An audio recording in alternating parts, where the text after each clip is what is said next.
The ancient epic Mahabharata is one of the most revered and highly popular texts of all times. The Kauravas are the 100 sons of the king of Hastinapura, Dhritarashtra, and his wife Gandhari, who play a significant role in the legendary Indian epic Mahabharata. Hastinapura is assumed to be the current modern state of Haryana, to where Gandhari belonged to is assumed to be the current city of Kandahar in Afghanistan. In the epic Mahabharata, the actions and behavior of the Kauravas and their rivals Pandavas changed the course of history following the Kurukshetra war. The traditional timeline of the Kauravas is similar to those of the Pandavas, beginning from 3229 BCE to about 3138 BCE. The life story of the Kauravas is of significance in India and in Hinduism, as their conduct often gives birth to numerous interpretations about unethical and immoral indulgence and their consequences. The name Kaurava comes from the lineage of Dhritarashtra's ancestors Kuru, a dynamic king and rulers of the earth to all its corners. Hence, the heirs of the Kuru lineage termed as Kauravas, which for instance also includes the 5 Pandavas and the later discovered the 6th Pandava Karna. Since Pandu could not continue to remain the king of Hastinapura due to a curse, Dhritarashtra, his cousin brother, was made the king. Pandu's 5 sons chose to be called as Pandavas and not Kauravas. Dhritarashtra was blind from birth, while Gandhari, being a woman of strong conviction, wanting to suffer her husband's share of blindness, covered her eyes with a cloth when she married him, which she would only open at her death. In addition to the 100 Kauravas, Dhritarashtra and Gandhari were also blessed with a single daughter called Dushala. So let's know about the story of the birth of the Kauravas. After Gandhari was married to Dhritarashtra, she wrapped cloth over her eyes and vowed to share the darkness that her husband lived in. Gandhari's brother Shakuni came to live with them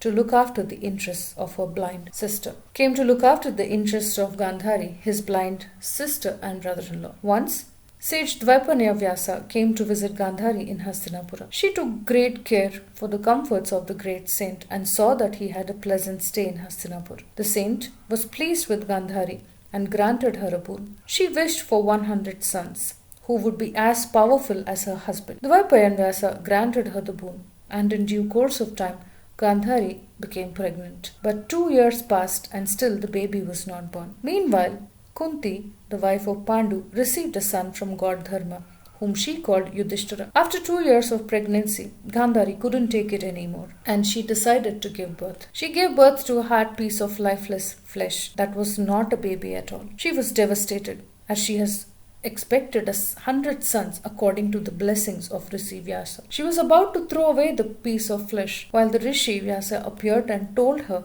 that his blessings could not have been in vain, and asked Gandhari to arrange for 100 pots to be filled with clarified butter. He asked Gandhari to cut the pieces of flesh into 100 and place them in the jars carefully, which would then develop into the 100 sons that she has desired. Gandhari then confessed that she wanted to have a daughter as well. Vyasa agreed, so she cut another piece of flesh and that made it 101 pieces, and they placed them each in a jar full of clarified butter. After 2 more years of patient waiting, the jars were ready to be opened and were kept in a cave. Bhima was born a day after Duryodhana was born, thus making him younger than him. Arjuna, Nakula, Sahadeva were born after Duryodhana. The children of Dhritarashtra by Gandhari are also referred to be more specific and frequently encountered term, and they are called as the Dharatrashtra, a derivative of Dhritarashtra. According to the epic, the birth of these children is relevant to the dispute over the succession of the king's throne. It attributes the later birth of Duryodhana, the eldest son of Dhritarashtra. Despite his father's early marriage and legitimization, the case of his cousin Yudhishthira to claim the throne, since he could claim to be the eldest of his generation. All the sons of Dhritarashtra, excluding Yujutsu, who was born of Dhritarashtra's marriage with the Vaishya women, and he was the half-brother of Duryodhana, were killed in the great battle of Kurukshetra. All the 100 Kauravas were mentioned to have wives in the Adi Parva. Some of them had children. Duryodhana was mentioned to have a Kalinga princess as his wife, named Bhanumati. They had 2 children, a son Lakshmana Kumara and a daughter Lakshmana. Lakshmana Kumara participated in the Kurukshetra war and killed Shikhandi's son Kshatradeva. He was killed by Abhimanyu on the 13th day of the war. Lakshmana was said to have married Krishna's son Sambha, and they had a son Yushnik. Dusasana was also said to have a son. who killed Abhimanyu in the war. Dusasana's son was ultimately killed by Shatrusena in the war. Chitrasena's son was said to be killed by Shrutarkarma in the Kurukshetra war. However, it is also mentioned that all these sons of the Kauravas were killed by all the sons of the Pandavas. The 100 Kauravas were brought up with overflowing love and care, especially from Dhritarashtra. But from their childhood, they developed a dislike for the Pandavas, especially regarding the throne of Hastinapura. They all received their warfare training from Guru Drona, who also taught the Pandavas. Duryodhana was fortunate to learn mace fighting from Balrama, the eldest brother of Lord Krishna, who also taught the same to Bhima. They both turned out to be the best students of Balrama. Duryodhana was far too ambitious and greedy, and his maternal uncle Shakuni, the brother of Gandhari, kept on feeding Duryodhana's narcissist pride. Shakuni had pledged making his nephew Duryodhana the king of Hastinapura due to his hatred towards Bhishma arising from an earlier conflict between the two kingdoms. Shakuni, to this effect, started misleading the Pandavas, who were favorites among all, including Bhishma, the son of Ganga. Bhishma was the grand uncle of the Pandavas and the Kauravas, but he always favored the Pandavas to rule because of their merit, skills, knowledge and righteous conduct, most essentially for becoming a king, whereas the Kauravas, being falsely guided from childhood by Shakuni, were disqualified as unworthy to rule Hastinapura. This broke into a rivalry with Pandavas, who were inbred in the Kauravas, but the Pandavas were cordial, and Yudhishthira, being the most righteous on earth, always offered to settle the conflict through dialogue, and also agreed to take less if ever there was a partition to come. That said, the Kauravas were notorious for nurturing a desire to kill the Pandavas. They, through their unrighteous but cunning conduct, along with the help of Shakuni, were able to send the Pandavas into exile for 13 years. For a sacrificial event, the Pandavas were sent to a newly built palace called the Lakshagraha, where they were to stay and accomplish their ritual fulfillment. Duryodhana purposely built the palace of lacquer and intended to burn the Pandavas and their mother Kunti while they slept at night. This plan failed as the Pandavas, being skilled and brave, found a way underneath the earth, and with their strength and power they escaped through a tunnel. However, they decided to remain unknown to the world and let the news of their supposed death in the fire stand undisputed. Duryodhana, the elder of the Kuru kings, eventually found out that the Pandavas were alive during the archery competition organized by Drupada to find a suitable match for his daughter Draupadi. In the later part of the story, the Pandavas went on to build a magnificent palace, even grander than Hastinapura, with the help of gods Vishwakarma and Indra, and was named as Indraprastha. Indraprastha is assumed to be located where the present city of New Delhi stands. Duryodhana could not stomach the endless prosperity of the Pandavas and Indraprastha. Such was their fame that common citizens of Hastinapura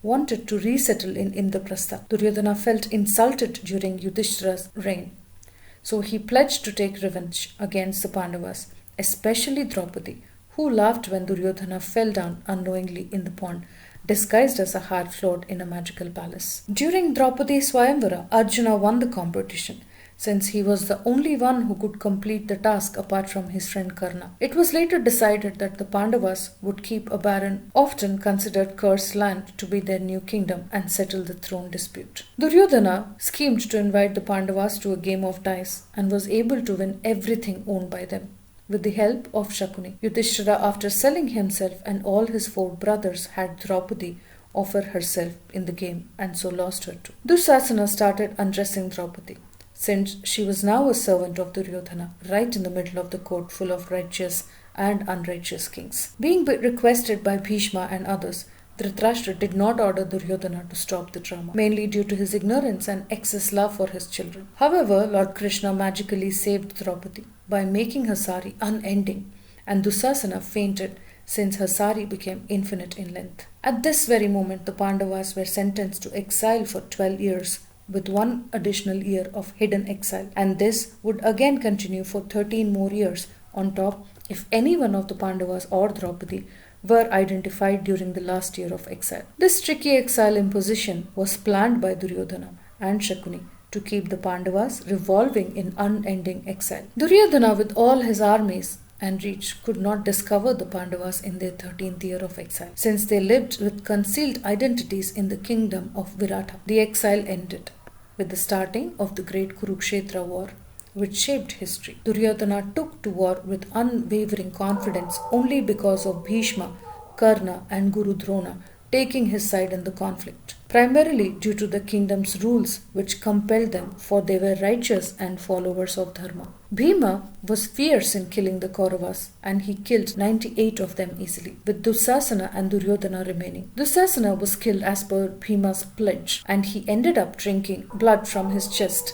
a scene which demoralized Duryodhana and Shakuni, but he soon reaffirmed his stand in the war. Vikarna was the only Kaurava on whose death Bhima lamented and cried, since he was a just warrior but fought for Duryodhana only to fulfill his duty. Duryodhana was full of excess pride and heightened confidence in all his unrighteous acts, since his only goal was to kill the Pandavas by any means and snatched the throne of Hastinapura. Had he become the king, the lineage would be full of immoral and unethical kings, and the consequences would have been devastating. Lord Krishna, sensing this, managed to help the Pandavas in winning the war. When Duryodhana alone was left as a warrior, his mother Gandhari asked him to come naked, and she would open her silk robe for the first time after decades and shield Duryodhana by sending divine energy from her eyesight, making him undefeatable and invincible. Lord Krishna, being even more resourceful, and shamed Duryodhana when he was walking naked after bathing in the sea to see his mother, which made Duryodhana wear a large leaf robe around his waist. Gandhari opened her eyes and sent all her divine energy, not knowing that Duryodhana was wearing a robe,